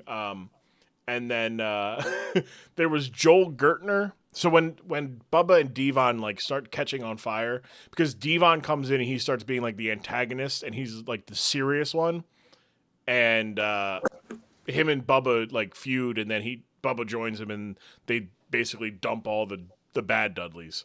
And Joel Gertner is just a fucking sick man. He would say some of the nastiest stuff on God's green earth about like his sexual conquests. Just some nasty, like where it's just like no one needs. Why do you have to rhyme like that? like why do you need that to rhyme? He's like like something like what was it? It was like he would be like, oh, like I'm the man of her dreams and the man who makes her cream. Like Joel, I'm the man of her dreams and the man who makes her cream. Gertner. And it's like, good Lord, that's some wild. It's ECW in the 90s, so they got away with it. That's just anything in the 90s. They got away with everything. Yeah, really, they really did. But it's just ECW pushed it further than WWE did at times. Like WWE. You had the time where Val Venus had his dick cut off. You had a pimp who was a wrestler. You had a whole bunch of stuff, but Val Venus was just a porn star who was a wrestler. He was a porn star who was a wrestler, yeah. And he slept with a man's wife and then got his dick cut off for it. With the samurai sword. With the katana. Yeah, with the katana. Yeah. Shmoo, overall, because we're going to wrap up here, overall, what were your final thoughts on everything we've talked about today on the Dork Side of the Ring? Final thoughts. I really need to get into wrestling because I enjoy everything I watch when I'm on this podcast. So I really need to watch more and catch up, see what I can see. I loved it. I loved it. Nice. Hey, best time to do that is right now. It's WrestleMania is right around the corner, April 1st and 2nd. I'll be having it in my Discord. That goes for everybody who can hear this. Discord.grumm.tv. We'll be watching WrestleMania nights 1 and night 2 there. So come hang out. It's a good time. Diggy's there when he's able to. He'll be there the Sunday at the very least. Sunday for sure. I'll definitely be there. But maybe we'll see if Diggy can get out of work and be like, look, like Diggy, if you want me to put the call in, I'll put the call in. I'll be like, hey, look, you got a guy named Diggy. That's how I know him. I'm one of his Discord friends, and he needs the night off. Diggy needs a night off. Well, so Shmoo, you might. Someone else can pour beers for the night. Someone else has that covered. Yeah. So the fun thing is, so I know Diggy from another Discord, the Trill Withers Discord, and he's up in Boston. I don't know if you can tell with the accent. And he works at a bar. So anytime any of the people who are in the Discord are in Boston, they got to go check with Diggy, and they got to they got to stop and visit. So I've been to Boston. I've been to bars in Boston. I wonder if I've been to your bar. Who knows? If you come back up here, let me know. I got a beer with your name on it, my friend. Ew. I went to the oldest bar in Boston. You know that one? It was like a little place. I don't know. It's the tavern at the end of the world? Maybe. I can't remember. All those bars are so old in certain areas. Yeah. Dude, there's so many that have been there forever. But Diggy has his coworkers, when he says, oh, my friend is stopping by, they have to ask Discord friend or like real life friend. Because so many it's happened multiple times. Yeah, I'd say like 4 or 5 times. I've met like 5 or 6 different Discord friends in there. But hey, everyone's been cool. Hell yeah. Hey, at least everybody have a reason to go to Boston. Like, not a lot of people are like, I'm in Birmingham, Alabama today. You don't see it that often. Fair. Yeah, no, that is true. What was I gonna say? I don't remember where else I was going with that. So, you gotta get into wrestling. Best time in general is right now. Like, not just like in the sense of like, oh, it's WrestleMania season, but because wrestling is every week and it's always telling stories. There's never a week to catch up. There's not like a, time for you to binge and catch up. Best time is to get in. WWE does a really good job of getting you caught up on the main stories and getting you informed with the quickness. AEW it's getting better at it, but but AEW is more of a like if like Pokemon is to WWE, or I should say WWE is to AEW what Pokemon is to Magic the Gathering. Where it's like if you're a serious card game playing person, Magic is that's your bag. But like casual people know Pokemon because of everything else. Yeah, You know, it's like pretty big. Yeah, they're the same thing, but one has such a wider reach for other reasons. It's so extreme. Yeah, I see what you mean. But the ideas are still there. So I think that's a pretty good comp. I think I'm gonna write that down. I think that's a good comp. But yeah, so gotta start watching. Wrestling is so much fun. Diggy, what about you? Final thoughts on what you learned today? Oh, it was a fun time. It was a good match to pick for sure. Definitely had his comedy elements in there, whether they meant to or not. But no, honestly, it makes me want to go back and check out some of the TNA stuff because I haven't really watched any of it. So go check out some of the stuff that they were going because it looks ridiculous. I've only seen that and Steiner Math is like my only TNA experiences so far. So yeah, I'm gonna have to go back and check some of that stuff out. But yeah, no, great time. It was always fun talking to you guys and hanging out on the stream. Hell yeah, yeah. Some TNA puts like old matches on full matches on YouTube, so you can watch. I'm sure that this match is all the way on YouTube. I recently covered, also involving Team 3D, the Fish Market Street Fight match. That's all on YouTube. Against Is TNA, just all matches of like crazy stipulations. That's what it seems to sound like. No, yes and no. They are where like AEW is very much serious, like not serious wrestling, but like, hey, everybody's a good wrestler. TNA had a lot of good wrestling on it, but TNA also was early to mid 2000s, just trying to be different from WWE. So they had different characters. Like that Fish Market Street Fight match, it's Team 3D taking on the team of Curryman and Shark Boy, who was doing a Stone Cold parody. But this is in the middle of Team 3D's entire gimmick of them having to be a certain weight, and if they did not make weight for their matches, they would be fired.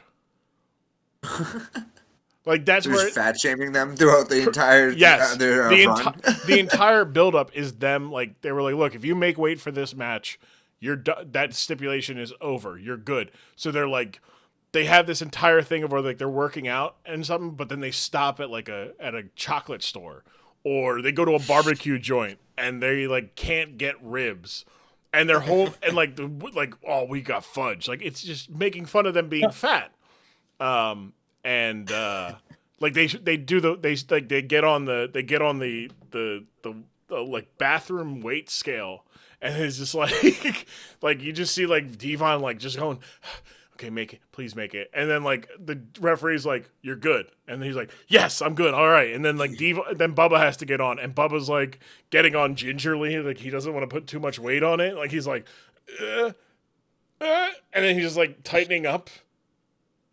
And then he gets told yes. He goes, yes. And then immediately they're there. They have a third guy with him, and he's throwing them ho-hos, ding-dongs, crimpets, Twinkies, everything. Because they've been dieting. So it's like, we can make... And the match is a fun match. But one of the guys takes a ding-dong and puts it on a fishing rod and catches Bubba Ray. Bubba had a blast with this because he tongue kissed her mackerel. He used a fish as a weapon, in just hilarious stuff. But TNA, it didn't take itself seriously, so it's like my kind of wrestling, which is, hey man, it's fun. It's supposed to be fun. It's supposed to be. It's not supposed to be it's not actual athlete. Like it's not a competitive sport. Like it's a show. It's entertainment. Yeah, it's entertainment. I was entertained watching guys pretend to be electrified, even though 100%. Even though it's like, well, what the hell is that? Like, oh, it's not actually electrified. Oh, that makes sense. That's probably dangerous. No, it was only electrified sometimes. You're right. Yeah, I was gonna say it's only sometimes. Yeah. Come on. Yeah. Sure, right, okay. I mean, Diggy. you saw how Devon reacted. Of course he was You electrocuted. saw, yeah. yeah. Yeah, Would yeah. you ever see a man be The electrocuted? the electrocutionist specialist Schmoogle though said that Yeah, yeah. that's not how you act when you get. So I don't know. I Well, don't I've know. never been zapped by alternating currents That's true. Mm. That's in true. Okay. in an octagon cage either. That's It's fair. different. That's fair. That's fair. Yeah. Different elements. Different elements. Next time, though. Next time. Yeah. We're gonna get Schmoogle in there, the veteran taking Schmoogle joining Team I'm here to take 3D. one for the team. Don't worry, yeah. guys. I will conduct this as electricity and grab him, give him my hand. I'll grab his, and we'll just send it through.